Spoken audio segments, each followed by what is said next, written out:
I regraded the entire 2018 Ravens draft class 7 years later. If you guys haven't been keeping up with this series, I did take a little bit of a break the last 2 weeks because the NFL draft's been happening. There's been so many other things to talk about. But getting back to this series that I'm doing this offseason where I regrade every single Ravens draft class from 2024 all the way to 1996. And today, we got maybe the best draft the Ravens have ever had. Ozzie Newsome's last draft as the Ravens GM, a franchise-changing draft.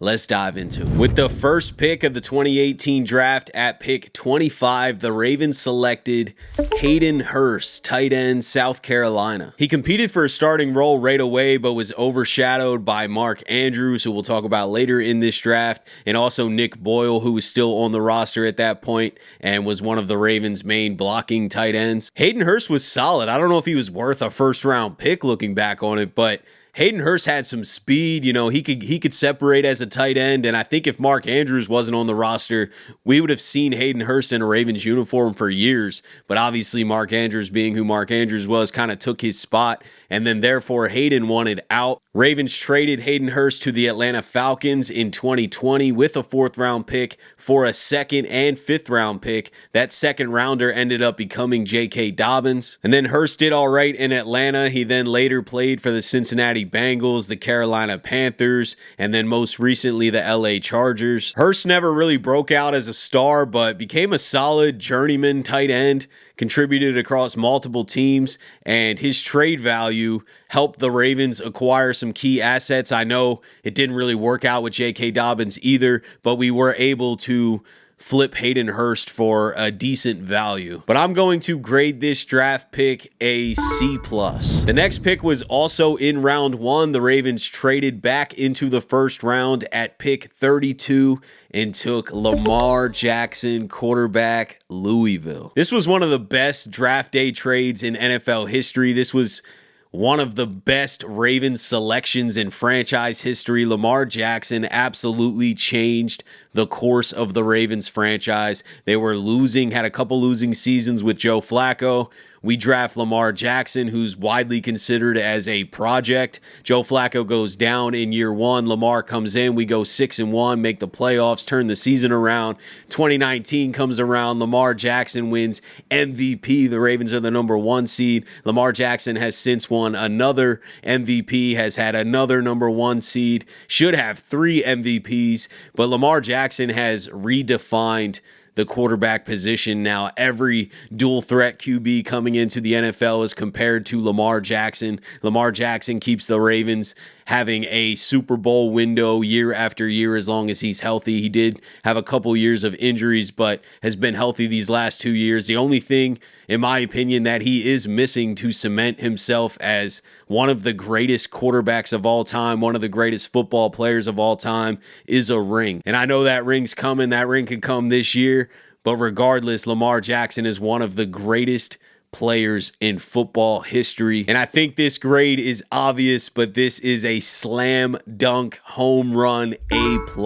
Moving on to the 3rd round now, because we traded our 2nd round pick. In the 3rd round, the Ravens took Orlando Brown Jr., tackle from Oklahoma. Brown emerged as a standout right tackle for the Ravens immediately. He was a 2-time Pro Bowler, the starting right tackle for the Ravens, was a key protector for Lamar Jackson. Orlando Brown Jr. slipped in the draft a little bit because he had a really poor combine, was really slow, but didn't really matter. I mean, he translated right to the NFL, was a dominant right tackle, but he wanted to play left tackle, and the Ravens had Ronnie Stanley. They weren't moving him over to left tackle, so we ended up trading him to the Kansas City Chiefs in 2021 for a package including a 1st-round pick. Brown then transitioned to left tackle for the Chiefs. He ended up winning a Super Bowl with them and then signed a multi-year deal with the Cincinnati Bengals where he remains their left tackle. I know Brown wasn't on the Ravens for a long time, but they were able to flip him for a late 1st-round pick, so it's not like the Ravens didn't get anything out of him when he left.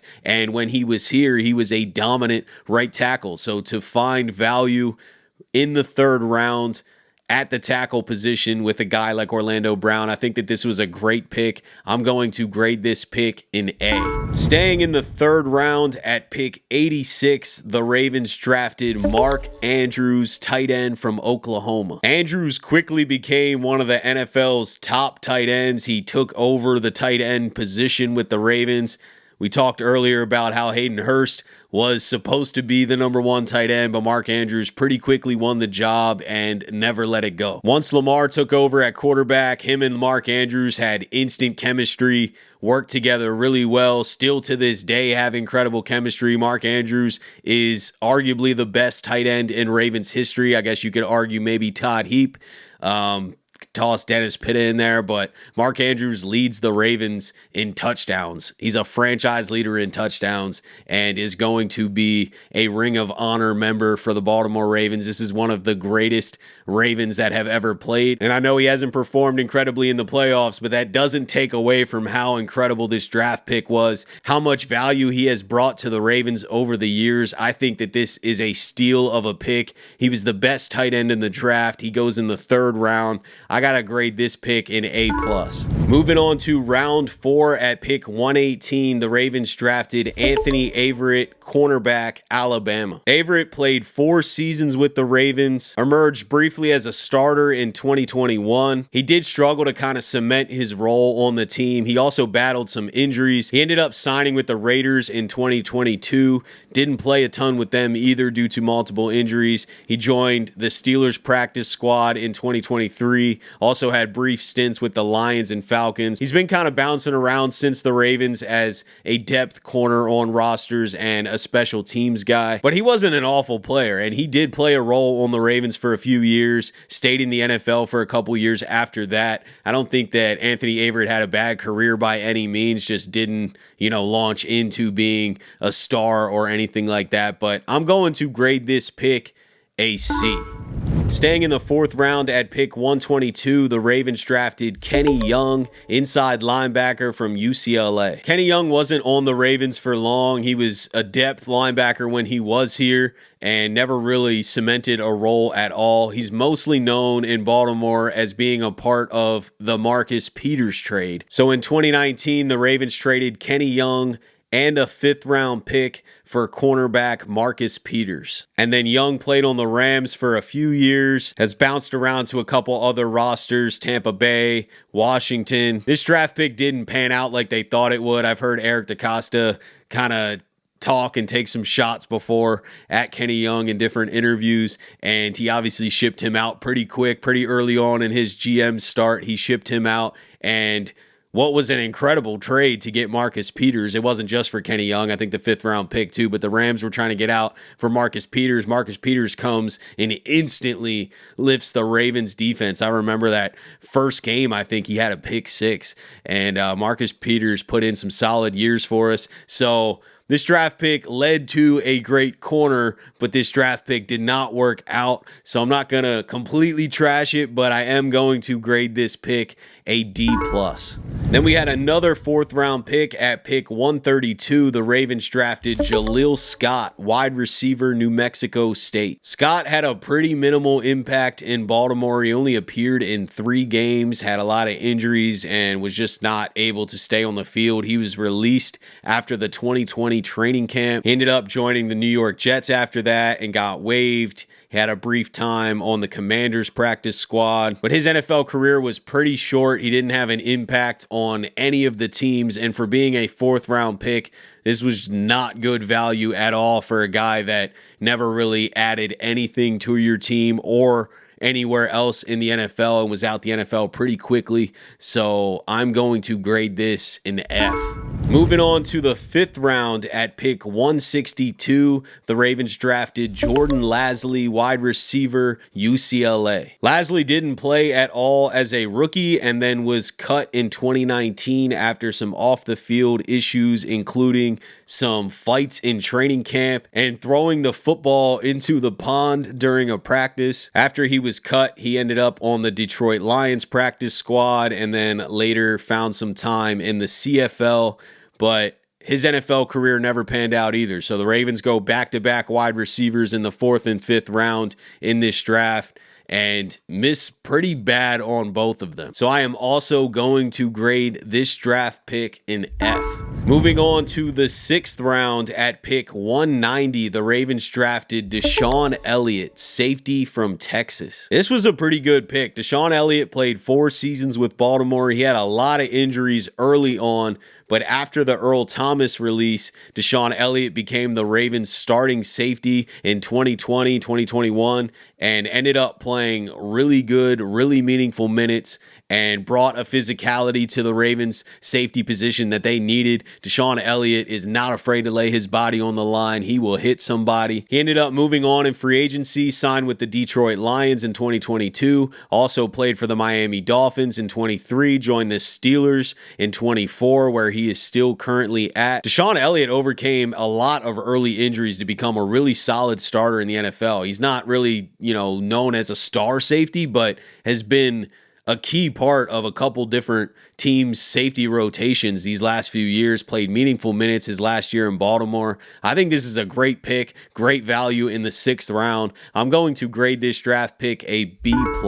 Staying in the 6th round at pick 212, the Ravens took Greg Senat, offensive tackle from Wagner. Senat was a former basketball player turned tackle, super athletic, but was known as a developmental project. He missed 2018 due to foot surgery, and then the Ravens waived him in 2019 after 1 game and spending some time on the practice squad, so he did not have much of a role with the Ravens at all. He did end up playing some games for the Cowboys in 2020. He also saw some time on the Browns, Colts, Jets, and Bears. He was never able to cement a big role in the NFL or even find any type of consistency with any team. He's been hopping around to a bunch of teams, but it's the 6th round, so I'm definitely not beating this pick up too much. You take a developmental tackle in the 6th round, odds are it doesn't work out. I mean, that's just how the 6th and 7th rounds go. So I'm going to grade this pick a D+.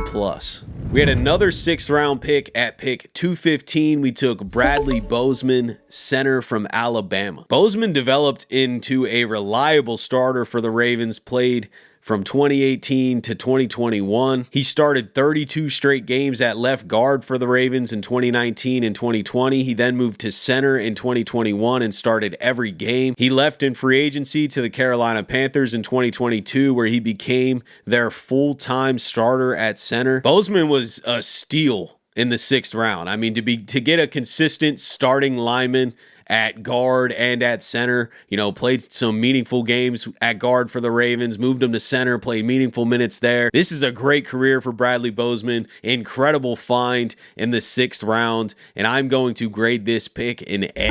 The last pick of this draft, round 7 at pick 238, the Ravens took Zach Sieler, D-tackle from Ferris State. Zach only played 10 games with the Ravens. He had 1 start. And then in 2019, he was claimed by the Miami Dolphins and became a breakout star for them. He transitioned to a 3-4 D end, ended up signing a 3-year, $31 million extension, and he's became a key playmaker and addition to the Miami Dolphins. The Ravens kind of dropped the ball on letting him go, but they didn't drop the ball with this draft pick. To find this value in the 7th round, he really panned out, man. He's still in the NFL. He's still providing value to the Dolphins. The Ravens obviously probably look back and wish they would have prioritized keeping him, because I think that he would have been an asset to their defensive rotation, at least for the next few years after that. But the Miami Dolphins made a great waiver claim and signed him to an extension, and he's had a great career there. So this was a great find in the 7th round,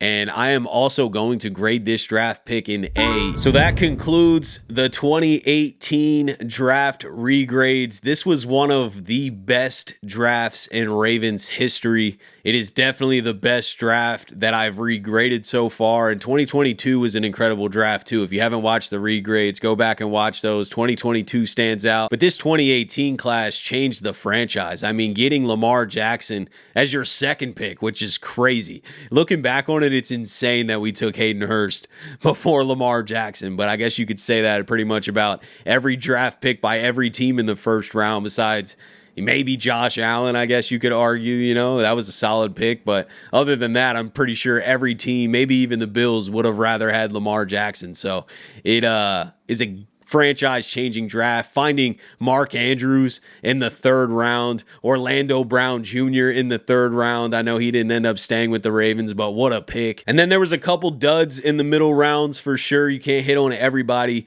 but way to nail the back end of the draft then too. You know, we got DeShon Elliot, Bradley Bozeman, Zach Sieler. These are starting players in the NFL still right now. I know they're not on the Ravens. They obviously made the choice not to bring, you know, Bozeman and Elliott back, and then Zach got claimed. But regardless, these guys have had solid NFL careers, and finding that value in the 6th and 7th round is always quality. So this was an incredible draft. Ozzie Newsome's last draft to gift the franchise with a Lamar Jackson and Mark Andrews is just absolutely insane.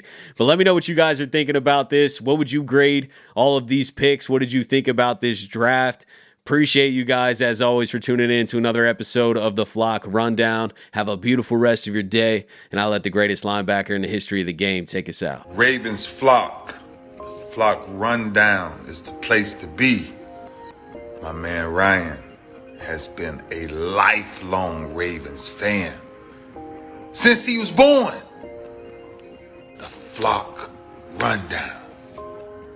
Nothing gets better than waking up and wondering how high we can fly. Tune in. Motionless brainwaves attempt to swim their way to sense, can't tame the untamed.